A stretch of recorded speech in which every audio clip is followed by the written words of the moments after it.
મોટા વિશાળ ડોમમાં એ પ્રસાદ તૈયાર થઈ રહ્યો છે મિત્રો. રસોડ છે, ટેન્ટ સિટી છે, ત્યાં હાલ હું આવી ગયો છું, તમે જોઈ શકો છો.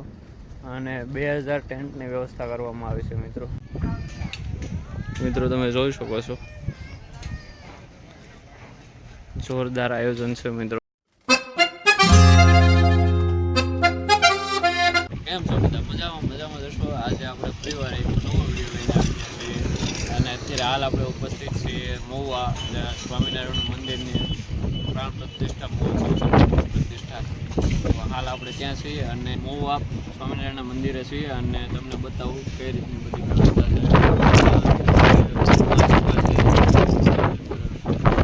વિડીયો કન્ટિન્યુ રહેજો. વિડીયો ગમે તો લાઈક, શેર, સબસ્ક્રાઈબ કરજો. વિડીયોને આગળ શેર. તો મિત્રો તમે અંદર એન્ટર થતાની સાથે જ તમને 3 ડોમ જોવા મળશે, જે મૂર્તિ પ્રતિષ્ઠા મહોત્સવનો જે 3 છે એ ડોમ છે જોવા મળશે તમને. અને આ રીતનું કંઈક આયોજન છે મિત્રો. અને હાલ જે આપણે હનુમંત હોસ્પિટલ છે, એક્ઝેટ તમને હનુમંત હોસ્પિટલ દેખાય, એક્ઝેટ એની પાછળ જ તમને આ જે 3 ડોમ છે તે જોવા મળશે. અને સ્વામિનારાયણનું ભવ્ય જે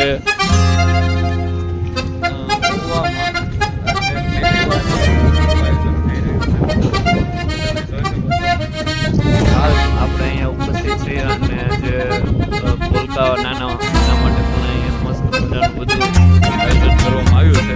તમને એક પછી એક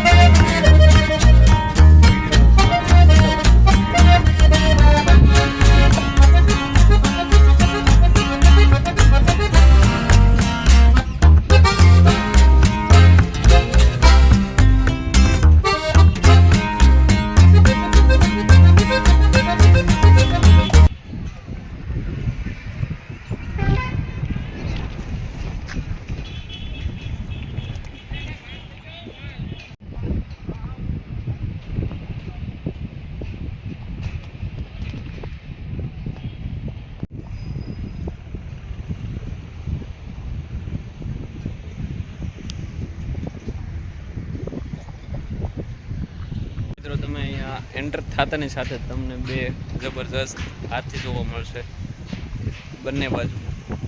એક આ સાઈડ છે અને મોટો જોરદાર હેવી જે કથાખંડનો જે મોટો ગેટ છે એ જોવા મળશે.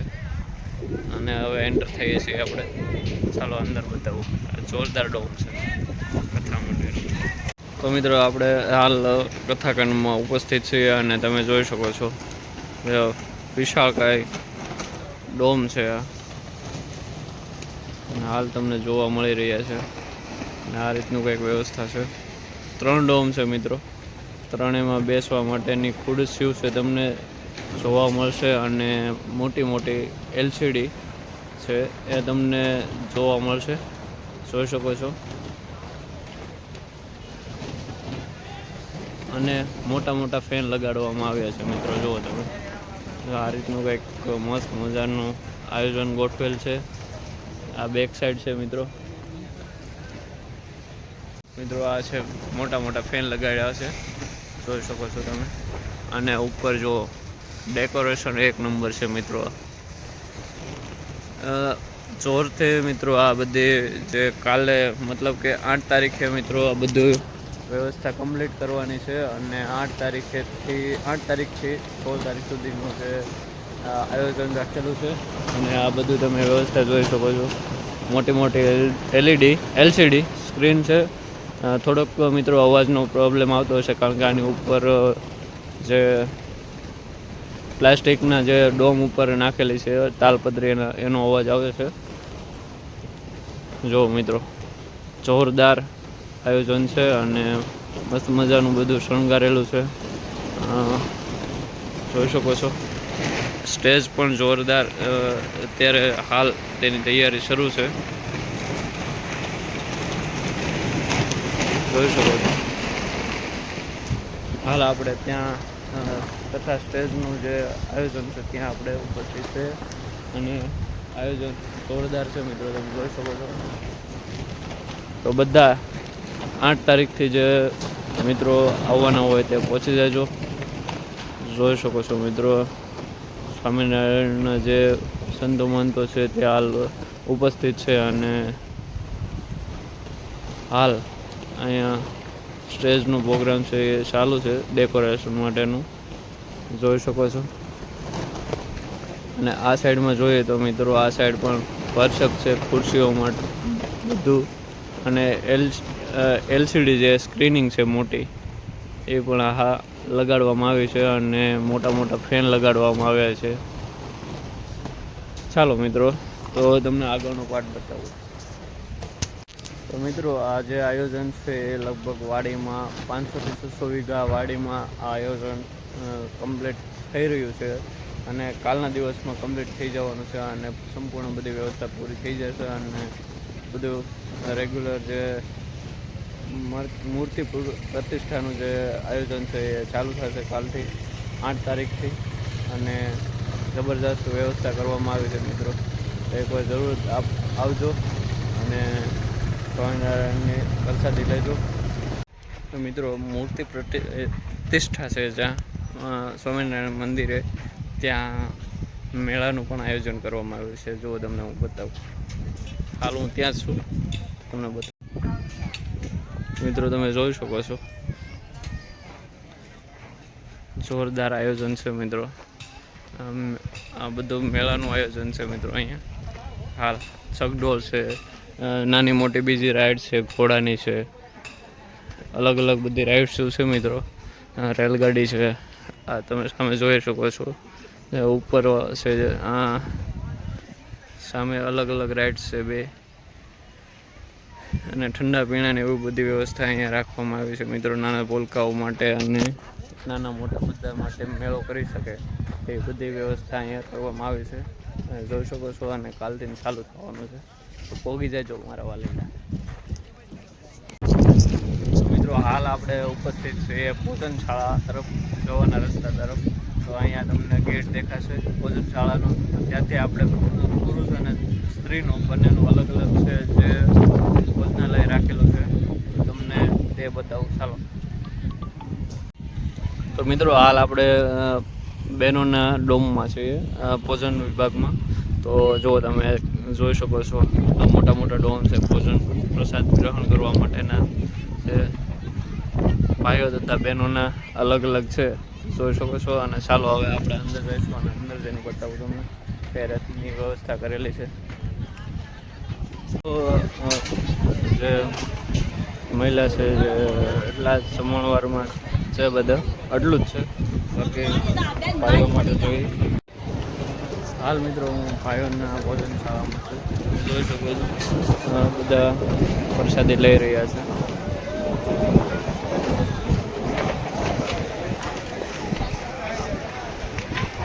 જો મિત્રો આ બધા મિત્રો ભોજન લઈ રહ્યા છે પ્રસાદી, અને તમને બતાવું મિત્રો પ્રસાદી.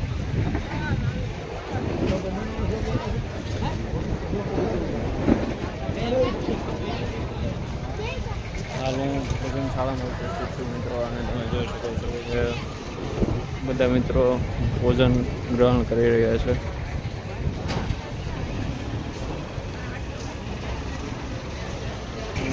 મિત્રો ટ્રેક્ટરો દ્વારા જે ભોજન કમ્પ્લીટ તૈયાર થઈ ગયેલું હોય છે તે પહોંચાડવામાં આવે છે અલગ અલગ જગ્યાએ, તમે જોઈ શકો છો. અને બહુ મોટા વિશાળ ડોમમાં એ પ્રસાદ તૈયાર થઈ રહ્યો છે મિત્રો. રસોડાનું જે કામકાજ છે એ અહીંયા ચાલી રહ્યું છે, તમે જોઈ શકો છો. મિત્રો અમે હાલ પ્રસાદી લઈ લીધી છે, જોઈ શકો છો. સ્વામિનારાયણ, જય સ્વામિનારાયણ. ચાલો મિત્રો લઈ લઈએ પ્રસાદી. તો મિત્રો હાલ હું અત્યારે ઉપસ્થિત છું આપણે યજ્ઞકુંડ છે, યજ્ઞશાળા કહેવાય, ત્યાં છું. અને ત્યાં તમને બતાવું એકવાર કઈ રીતની વ્યવસ્થા કરવામાં આવી છે અને બધું મિત્રો. ત્યાં આપણે એકદમ ઘરની જેમ બધી વ્યવસ્થા કરવામાં આવી છે. સાથે સાથે જે માતા બહેનોએ જે હાથે જે લીપણ કામ કર્યું છે આખા જે યજ્ઞશાળા છે તેમાં તમને સંપૂર્ણ વિડીયો બતાવું છું, અને વિડીયોમાં જોતા રહેજો. સોરી. જો મિત્રો આ વ્યવસ્થા કરવામાં આવી છે આખી યજ્ઞશાળામાં બધે જ જોઈ શકો છો મિત્રો. બધા યજ્ઞશાળાના એકદમ સુપર મિત્રો વ્યવસ્થા કરવામાં આવી છે. ચાલો હવે તમને આર્ટમાં પાછો તમને નવું બતાવું. અને આ છે મેન યજ્ઞનો કુંડ છે, મેન કહેવાય છે તે છે. અને સાથે અહીંયા બધું ભોજનશાળાનો પણ સામાન થોડોક પડ્યો છે મિત્રો. અહીંયા લાકડાને એવું જોઈશું. અને સાથે સાથે યજ્ઞશાળામાં પણ જરૂર પડે યજ્ઞ પ્રગટ કરવા માટે જે યજ્ઞશાળામાં જે જરૂર પડતી હોય એ બધું મટીરિયલ અહીંયા રાખવામાં આવ્યું છે. અને હવે તમને નેક્સ્ટ પાર્ટમાં બતાવવું છે કે અહીંયા ઉતારાની વ્યવસ્થા કઈ રીતની છે, બહારથી જે યજમાનો આવે છે, મહેમાનો આવે છે, એના માટે શું વ્યવસ્થા છે. તો ચાલો તમને એ બતાવું. મારી પાછળ એક્ઝેક્ટ તમે જોઈ રહ્યા છો આ ટેન્ટ જેવું તમને બતાવી રહ્યું છે મિત્રો. એ 2000 ટેન્ટની વ્યવસ્થા કરવામાં આવી છે મિત્રો. 2000 ટેન્ટ, આ બધા ટેન્ટ જ છે મિત્રો. જો તેમાં બધા મિત્રોને રહેવાની વ્યવસ્થા કરવામાં આવી છે. સંડાસ, બાથરૂમ, નાહવા ધોવાની બધી વ્યવસ્થા કરવામાં આવી છે. અને સાથે ત્યાં અલગથી રહેવા માટે અને નાના ભોલકાઓ માટે પણ સરસ મજાની વ્યવસ્થા કરવામાં આવી છે. ટોટલ 600 થી 700 વીઘામાં આ બધો જે મૂર્તિ પ્રતિષ્ઠાનો જે માહોલ છે મહુવાનો, એ કોઈ દિવસ એવડો મોટો પ્રોગ્રામ યોજાયો નથી એવડો આ અત્યારે હાલ 2025માં 8 તારીખથી 16 તારીખ સુધી કન્ટિન્યુ ચાલવાનું છે. તો તમે પણ બધા વિઝિટ કરજો, આવજો. ચાલો હાલ મિત્રો હું ઉપસ્થિત છું. તમે જોઈ શકો છો મારી પાછળ છે ટેન્ટ સિટી છે, ત્યાં હાલ હું આવી ગયો છું. તમે જોઈ શકો છો. અને 2000 ટેન્ટની વ્યવસ્થા કરવામાં આવી છે મિત્રો. વિશાળ સંખ્યામાં તમને ટેન્ટ જોવા મળશે. ચેક છેલ્લેથી લઈ અને આ બાજુ પણ તમને બધી જ જગ્યાએ ટેન્ટની સુવિધા જોવા મળશે. આ બધા લોકો માટે રહેવાની વ્યવસ્થા કરવામાં આવી છે. તમે જોઈ શકો છો મસ્ત મજાની ટેન્ટ તમને બતાવું મિત્રો હમણાં કે કેવું છે ટેન્ટની અંદર. હાલ ટેન્ટની અંદર મિત્રો તમે કહું ને તો અંદર તાળા મારેલા છે, એટલે એવું છે. કોઈ વાંધો નહીં મિત્રો, અંદર શું છે શું નહીં તમને બતાવું. જો બારી હોય તો, કારણ કે અંદર લોકો અત્યારે રહેવાની ને એવી વ્યવસ્થા કરી નાખી છે. તમે જોઈ શકો છો મહેમાનો આવી રહ્યા છે. કાંઈ વાંધો નહીં મિત્રો. તો હાલ આ હતું. તો તમને નેક્સ્ટ પાર્ટમાં નવું બધું બતાવીશ મિત્રો. કે હવે જે આપણે જોવાનું છે તે છે નાના ભોલકાઓ માટેનું એક વ્યવસ્થા કરવામાં આવી છે, તે બતાવું તમને. તો મિત્રો તમને હું ટેન્ટ બતાવું કઈ રીતની વ્યવસ્થા હોય છે. જોવા બારણું હોય છે, તમે એને પણ કરી શકો છો. જોઈ શકો છો મિત્રો આ છે બેડ તમારે સૂવા માટે. આ રીતની વ્યવસ્થા હોય છે ટેન્ટની અંદર. અને લાઇટની વ્યવસ્થા કરી અને પંખો પણ મૂકવામાં આવે છે. જોઈ શકો છો. અને ફૂલ પેક હોય છે અંદર, તમને બહારની હવા પણ ના આવી શકે એ રીતનો ટેન્ટ અહીંયા ફિટ કરવામાં આવ્યો છે. તમે જોઈ શકો છો મસ્ત મજાનો ટેન્ટ છે. અંદર ઠંડી ન લાગે એવો બધી બાજુથી. હા તમે જોઈ શકો છો મિત્રો મસ્ત મજાનો ટેન્ટ છે. બહારથી આવનાર જે મહેમાનો માટે છે એ તૈયાર કરવામાં આવી રહ્યો છે. ચાલો તો હવે આપણે આ રીતની વ્યવસ્થા કરવામાં આવે છે. કંઈ વાંધો ના લો મિત્રો. તો મિત્રો હું તમને કહેતો હતો એ સામે છે, પણ એ તૈયાર થાય છે હજી. અંદર જવાની મનાઈ છે. કાંઈ વાંધો નહીં મિત્રો. આ વિડીયોમાં એટલું જ છે. મળીએ નવા નેક્સ્ટ વિડીયો સાથે. જય માતાજી, જય દ્વારકાધીશ, જય સ્વામી.